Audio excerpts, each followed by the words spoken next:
Good day, everyone. Welcome back to our Disaster Readiness and Risk Reduction class. For today's session, we will be diving into a very important aspect of risk reduction, and that is the identification of hazards. But before that, I'll be sharing with you situations wherein all you have to do is to identify whether they are hazardous or non-hazardous. Ready? Let's start with the first one. A wet floor sign is placed next to a puddle. This is hazardous because the puddle poses a slip risk. How about the next one?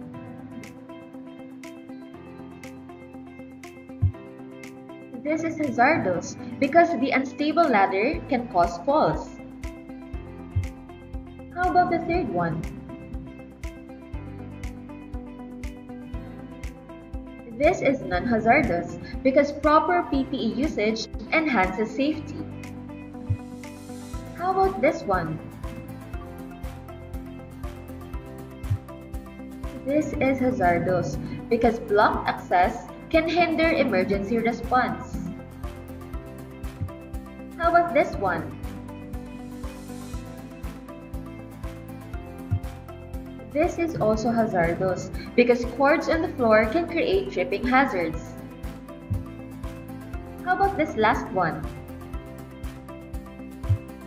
This is non-hazardous because clear signage enhances awareness of safety procedures. Now, what is hazard? For today's session, we will be diving into the basic concept of hazard. Specifically,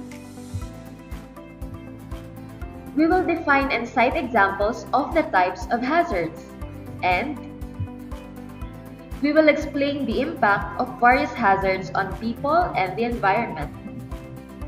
Now, if you're ready, let's start. The Philippines is among the top countries most at risk or vulnerable to disasters.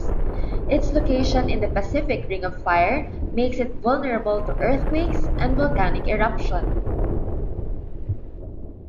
The Philippines is also frequented by an average of 20 tropical cyclones per year.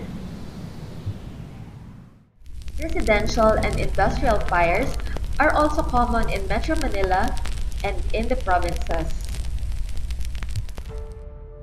How do we prepare for these natural hazards?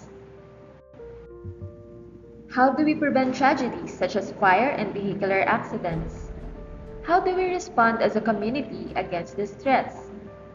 Always remember that disasters come in the most unexpected time and place. Being ready is always a necessity in all circumstances. Now, let's define what hazard is.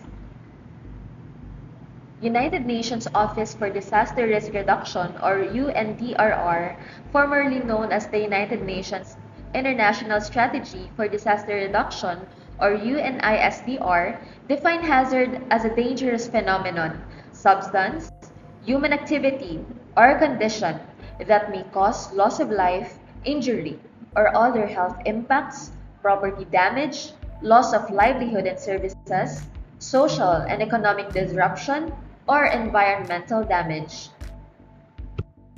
What is the difference between a hazard and a disaster?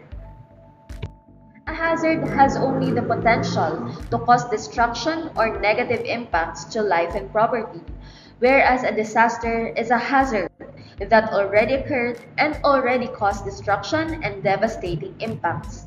In other words, a disaster is a hazard that affected a vulnerable population or assets.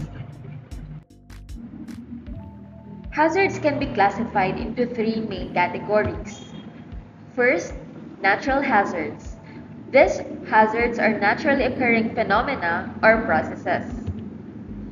Quasi-natural hazards are hazards that are outcomes of the interaction of natural phenomena and man-made activities. Example of this is smog or desertification.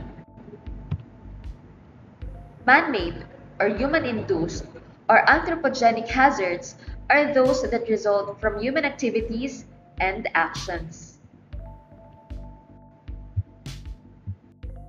In other references, hazards can be classified into these three categories: natural, technological, and environmental degradation. So let's explore more on this classification of hazards. And let's start with the natural hazards. Natural hazards are naturally occurring phenomena or processes. Natural hazards can be classified into three categories. First one is the geological hazards. These are natural phenomena or processes that occur in the Earth's crust.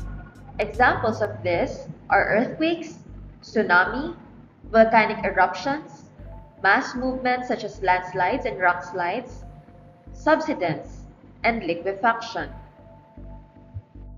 Another type of natural hazards is the hydrometeorological hazards. These are atmospheric, hydrological, and oceanographic natural processes or phenomena. Examples of this are tropical cyclones, specifically tropical depression, storms, typhoons, and super typhoons. Hurricane, floods and flash floods, tornado, hailstorm, thunderstorms, drought, and blizzards. The third and the last type of natural hazards is the biological hazards. These are living things or substances from living things that can cause illnesses and diseases or any harm. Examples of this are outbreaks of epidemic diseases in humans, animals, and plants. Another is infestations. The next type of hazard is the technological hazards. Technological hazards are man-made hazards caused by technological, infrastructure, or industrial accidents or failures. And examples of this are nuclear explosion, industrial pollution, vehicular accidents, industrial explosions and fires, and collapse of buildings. The third one is the environmental degradation. These are processes caused or induced by human activities or in combination with natural hazards. Examples of this type are deforestation, land degradation, loss of biodiversity, land, water, and air pollution, climate change, and ozone depletion. Now, these are the major categories of hazard. Now, we can also categorize hazards by its base. So, there are two types of hazards. First one is the slow onset hazards. And the second one is the rapid or sudden onset hazards. When we say slow onset hazards, these are hazards that have early signs or indicators before its occurrence. For example, drought. This is a prolonged period of below average precipitation that can lead to water shortages, crop failures, and food insecurity. Droughts can take months or even years to fully manifest their impacts. Another is the climate change. The gradual increase in global temperatures and associated changes in weather patterns can lead to various hazards, including rising sea levels, increased frequency of extreme weather events, and shifts in agricultural productivity. Another is desertification, and this is the process by which the fertile land becomes increasingly arid and unproductive, often due to a combination of climatic changes and human activities like deforestation and unsustainable farming practices. And last is insect infestations.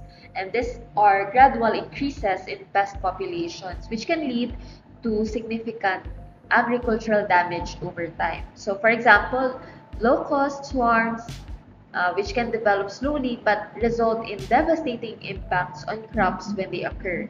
So, these are examples of slow onset hazards. Another is the sea level rise. Next one is the rapid or sudden onset hazards. So these are hazards that occur or strike without any prior signs or warnings. An example of this are vehicular accidents or the earthquake, fire. So that's for rapid or sudden onset hazards. Now, what are the impacts of various hazards? Now, I want you to look at this picture and you may write down all the effects of disaster that you can identify. So from this picture, we can imply that this one is a scenario or situation after typhoon. Now, what are the impacts of a hazard? First is physical impact, which is about death and injuries or casualties of people and destruction or damages to properties and infrastructures. Next is psychological impact. These are psychological trauma, chronic anxiety, depression, and other emotional and mental disorders. Social-cultural impact. This is about the effects specifically about migration, alteration of traditional social status, loss of cultural identity, ethnic conflicts, sexual abuse and domestic violence, and changes in lifestyle.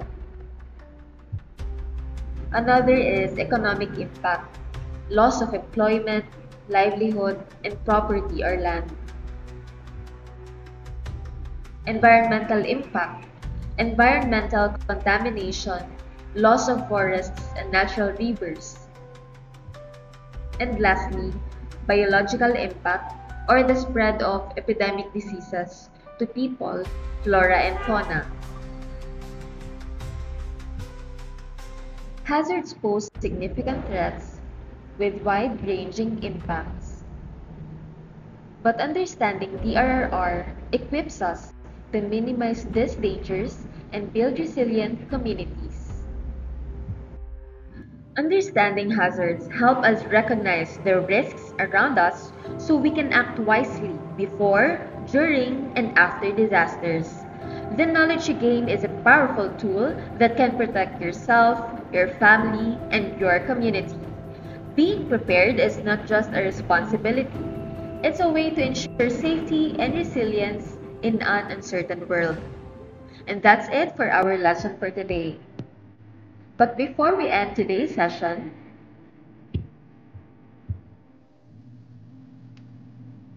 we will be having our performance task number 2, entitled Hidden Hazards.